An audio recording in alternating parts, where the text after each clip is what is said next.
Je vous parle de sexualité, des histoires de couple, de confiance en soi.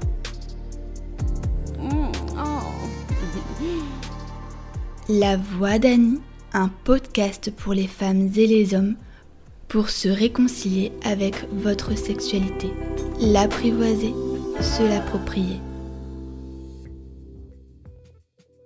Bonjour et bienvenue dans le podcast La Voix d'Annie. Dans le 10e épisode, vous avez pu découvrir Conversation entre mère et fille. Aujourd'hui, nous allons aborder la sexualité avec l'âge mature. Souvent, on vient me voir au cabinet avec cette peur de ne plus avoir de désir ou la peur d'avoir eu une panne sexuelle pour les hommes et cela va générer une très grande anxiété. Chez les femmes, la ménopause, encore trop souvent marquée par l'imaginaire collectif, va l'amener à penser qu'à cet âge-là, on va plus avoir de désir, ou le rapport va être douloureux. Certes, il y a des petits désagréments avec des sécheresses vaginales, mais néanmoins, la sexualité ne reste pas terminée à cet âge-là.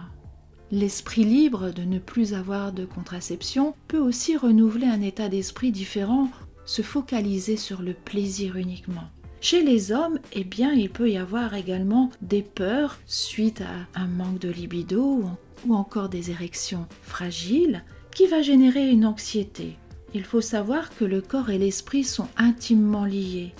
Et quand on va rencontrer des désagréments dans sa vie de tous les jours, ne serait-ce qu'un changement de poste ou des contrariétés au travail, ou peut-être des étapes de la vie avec le départ des enfants, la retraite, la maladie, ça va générer des troubles différents qui vont impacter votre sexualité.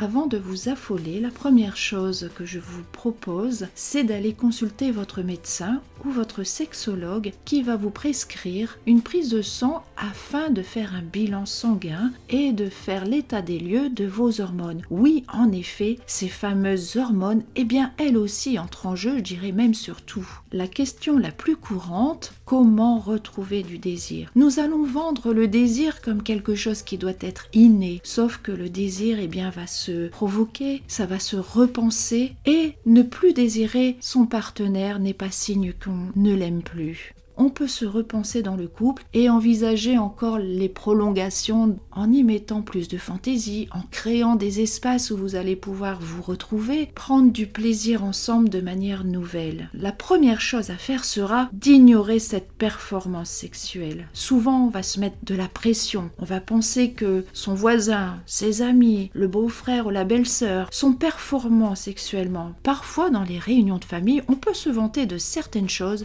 qui sont dans la réalité, loin d'être la vérité. Je vous donne rendez-vous le mois prochain. Je vous souhaite d'être heureux dans votre sexualité, de prendre soin de vous, de votre plaisir, de votre désir et laissez-vous aller et porter par la fantaisie. Je vous dis à très vite les amoureux de la vie. La Voix d'Annie,